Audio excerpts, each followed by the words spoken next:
هاتيلي ملف بتاع قضية بكره. لما كنت اقدم له الشاي كان يطلب مني اي حاجة علشان اخرج. كنت عارفة انه بيحط المدعوق ده في الشاي.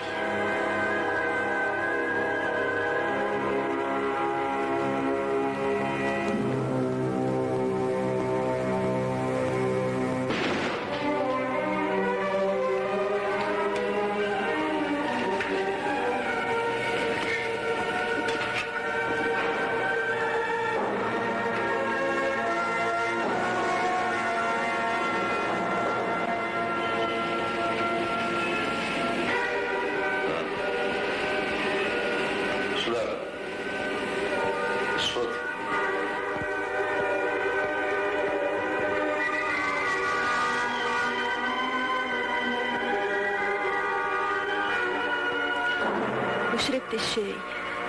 لا حد قال لي ما تشربيش ولا حد قال لي عيب ما تعمليش.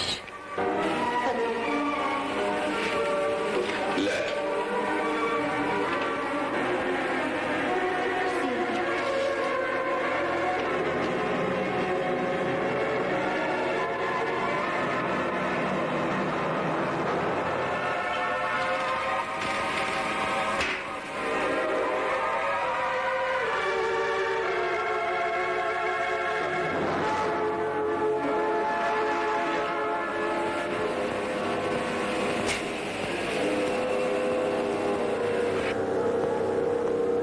مسكينة ماجي، ما لحقتش احذرها. خد منها كل حاجة وبنفس الطريقة. حضرتك مش عايز ملف قضية بكرة؟ لا، ولا اقول لك لحظة واحدة.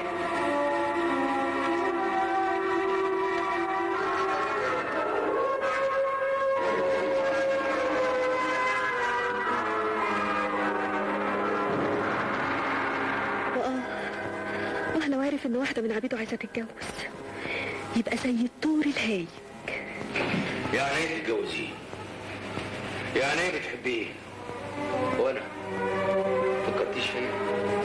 انا اللي مش مانع عنك حاجة ابدا. لعلمك مش هتقدر تستغني عني ابدا ابدا. اي حد هيقربلك هدمره. فاهمة؟ ولما طلبت منه الجواز رفض وقال والله اللي عاجبه على الكح يتكحل، واللي مش عاجبه يرحم. لطفي انا ما صدقت شفتك. ده انت الوحيد اللي تقدر تخلصني منه ومن المدعوق اللي بشمه ده. انا خلاص ما بقتش قادره استحمل. لطفي اوعدني انك ما تشتغلش في المدعوق ده.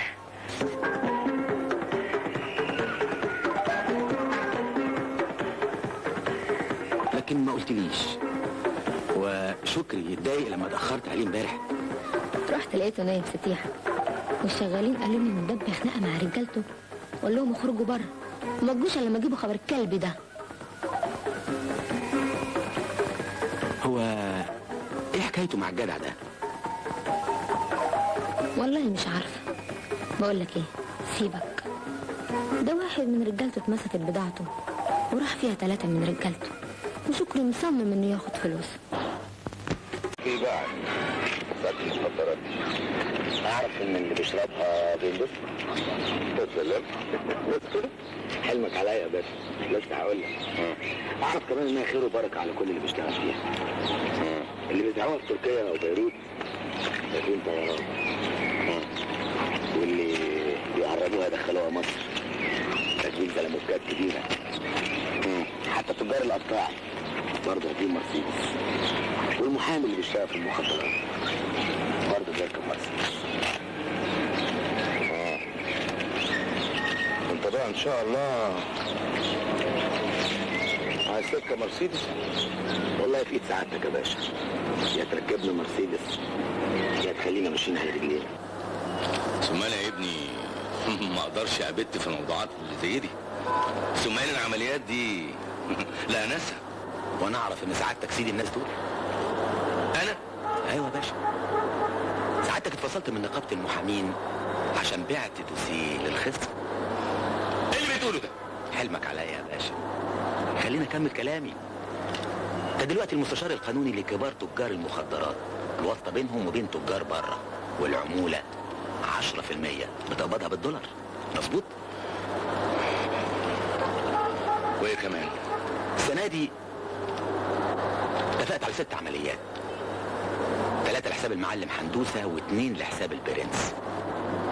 3 منهم تموا عن طريق البحر و2 عن طريق البر، والعملية الأخرانية غفر السواحل مسكها. طب بس كفايه.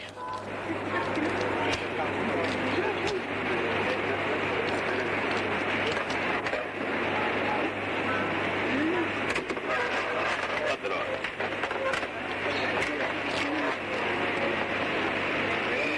واضح من الكلام اللي انت قلته انك شاب عندك طموح ونفسك تبقى حاجه. انا بقى احب الطموح في الشباب، احب اقف جنبه لغايه ما يبقى كنت في سعادتك يا باشا. طبعا طبيعي انك تيجي معانا عمليات صغيره يا باشا. نسير الصغير، حط ايدك في ايدينا وان شاء الله هنكسب رحله سنه. اتفقنا. حضرتك اموري وابقى اتصل بيك. انت بالحق ما شفتش حاجه، المره الجايه هتبقى لك. بعدين شكرا حضرتك. باي باي.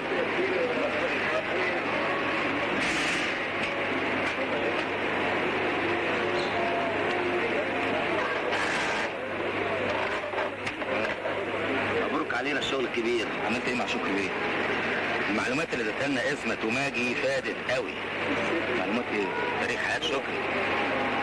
انت لسه بتفكر وبتكتب ان احنا نشتغل في الحاجات دي؟ ومالها الحاجات دي؟ عالم تاني يابا. عالم يودي حل المشنقه ازاي؟ واللي احنا بنعمله ده يودي فين؟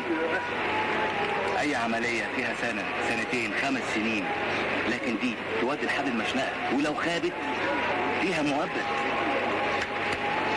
متقلقش، سيبنا تكتك انا وان شاء الله كل شيء هيبقى في السليم.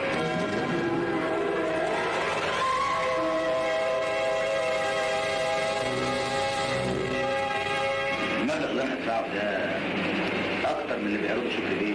يا حبيبي شكري بيه بيشيل منك بضاعه اللي داخله مصر كلها. انا مستعد اشيل البضاعه اللي داخله مصر وافريقيا كلها كمان. بلاش الكلام.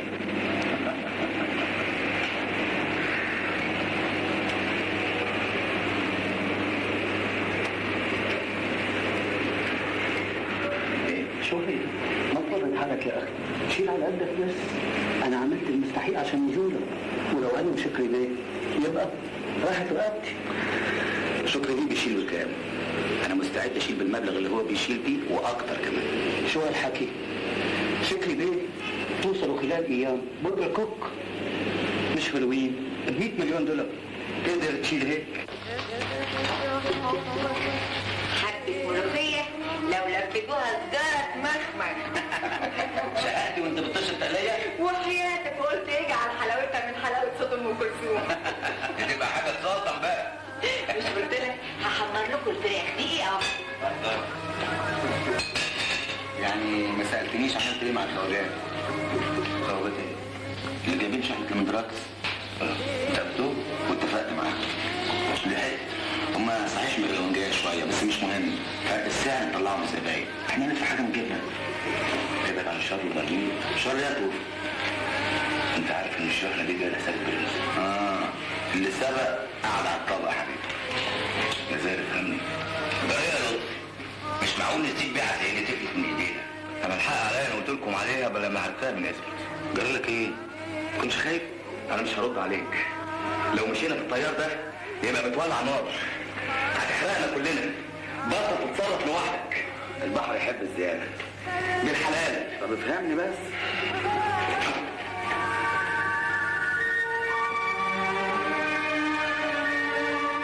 لطفي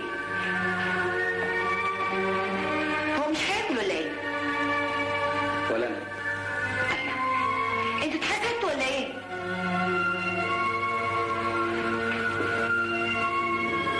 ما تقلقيش، مصارين البطن بتتخارج دول شويه مغص ويروحوا لحالهم. ما كفايه كده، لا يجي الكاس في الراس.